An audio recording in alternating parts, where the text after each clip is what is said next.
The MCU has been a nightmare for Disney. I love seeing strong women in entertainment, but Marvel has hired some of the worst writers and mediocre actors to lead their latest projects, and Secret Invasion is no stranger to this. A series that had a $200 million budget has now ended, and the finale is currently the lowest rated MCU episode ever.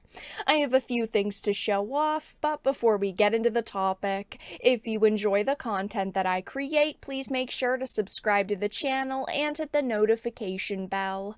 Follow me on social media so you can see when my content is posted. And of course, if you do really enjoy the videos and live streams I create, please consider becoming a Dark Titan via Patreon or a supporter via YouTube memberships. Now, as you can see, the episode started off pretty rough, but as time has gone on, they have gotten lower. I mean, episode 6, the finale of a, again, only 6-episode series, which is ridiculous in of itself, has a 13% rating. This honestly has to be one of the lowest ratings out of any piece of MCU content, not just the TV series. I have yet to go through every MCU project and look at the lowest scores, but it's gotta be one, if not the lowest.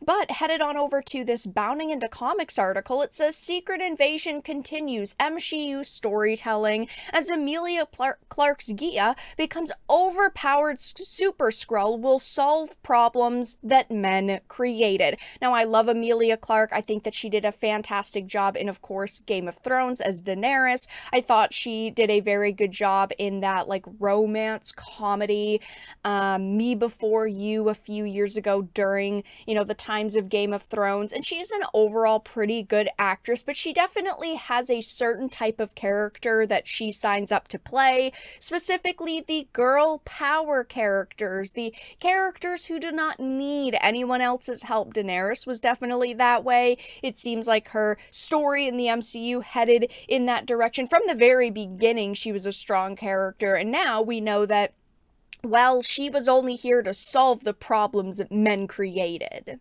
It says Marvel Studios' Secret Invasion Disney Plus series continued the now tiresome MCU storytelling, where it is not only revealed that Emilia Clarke becomes an overpowered version of a Super Skrull, but she also teams up with Olivia Colman's special agent Sonya Falsworth to fix all the wrongs that Nick Fury and Talos brought about.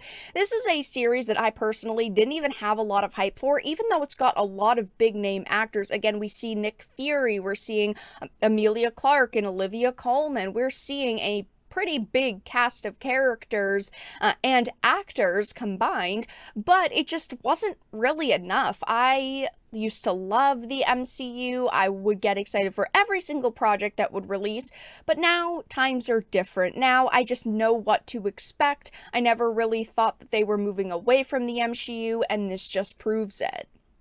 It says the series concludes with Emilia Clarke's Gia shape-shifting into Nick Fury and providing the Skrull leader Gravik with the Harvest. In the series' 5th episode, Fury explains to Coleman's Falsworth that the Harvest is nearly every Avenger spilled blood in the Battle of Earth, even Carol Danvers. In the aftermath, some were sent to collect DNA, some with the ability to blend in. Nobody knew about them but me and the Collectors, led by Gravik, which is probably where he got the idea for the Super Skrull machine. In the 6th and final episode, where he determines whether the Harvest is pure and a computer readout reveals the number of individuals the sample contains, Ghost, Captain America, Thanos, Outrider, Black Panther, Hulk, Winter Soldier, a bunch of characters, he then powers up the machine with both him and Gia in it. She is still posing as Nick Fury, and the machine grants both of them increased abilities from the various individuals sampled. And then, of course, womp, womp, womp.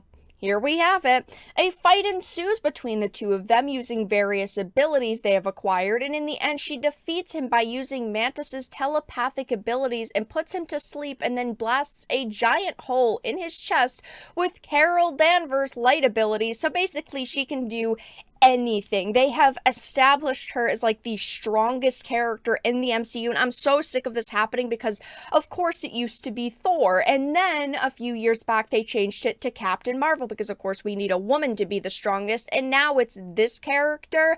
I cannot stand the fact that they continue to change who, their poster child is going to be, who's the strongest of them all, who is everyone supposed to love, who is everyone supposed to be excited for. And I truly do think they were expecting people to adore the show simply because the main character, or at least one of them, is Emilia Clarke, but I just didn't see that happening. She's a great actress, again, but she's also got a type of character, and we saw it coming from a mile away. And of course, this is very bad news to the pile to add for Disney's shit that they've been in. We've got Indiana Jones and the Dial of Destiny, which disappointed at the box office. Little Mermaid, which lost, I believe it's estimated to be $50 million because it didn't even surpass 600 million worldwide.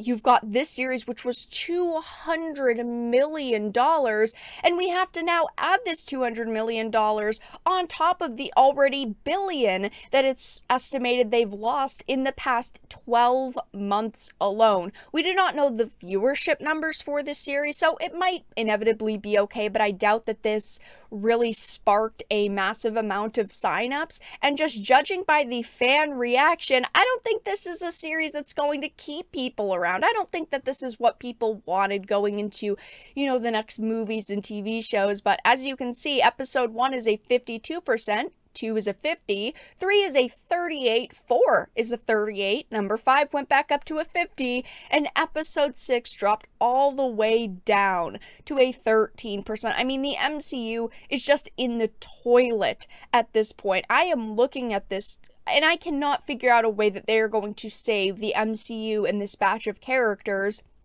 Like you guys know, I've had a lot of passion for the MCU in my lifetime. I used to absolutely love the movies, and I tried to give the shows a chance, but it's just like the quality completely tanked over the past few years, and that's a big reason why I wasn't really excited for this series. I didn't get excited for things like She-Hulk either, because I just know that it's inevitable that they're going to have major problems because it's 2023, right? We don't have the passion in the MCU we once did. And it is sad for me because I have to sit and I have to watch shows like Secret Invasion, which are awful because I'm talking about them online. I want to have my own opinions.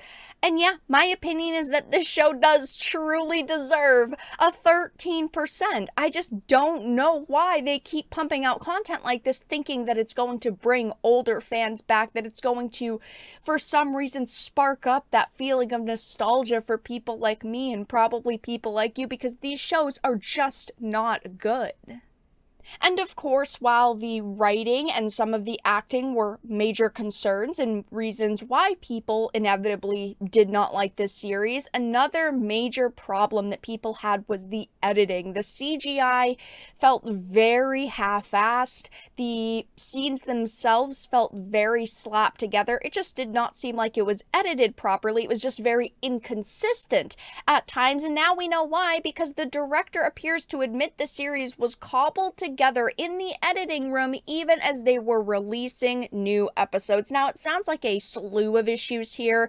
Number one is that yes, they were editing the episodes themselves, the scenes together, but also that they had potentially multiple endings, like we've seen recently with something like Indiana Jones and the Dial of Destiny. They had a few different routes. They weren't exactly sure which one they wanted to be in the final product. And well, I bet that they feel like they chose wrong, judging by the audience reaction. And over on Rotten Tomatoes, the series in general doesn't have the worst score ever, but it's definitely not good, let's be honest. I mean, I've had to highlight on this channel like 10 to 15 to 20% before, and right now it is sitting at a 57% critic and a 61% audience. So it seems like nobody really enjoyed this series. They tried to, plot twist and highlight these new strong characters, and nothing really stuck with this series. And it was supposed to be a direct lead into a movie like The Marvels, which we're now hearing could potentially be delayed again, but it just seems like another nightmare for the MCU and Disney. $200 million they spent on this show just to end up with a measly 61% overall audience and a 13% for the final episode. I don't see how it could get much worse for them at this point.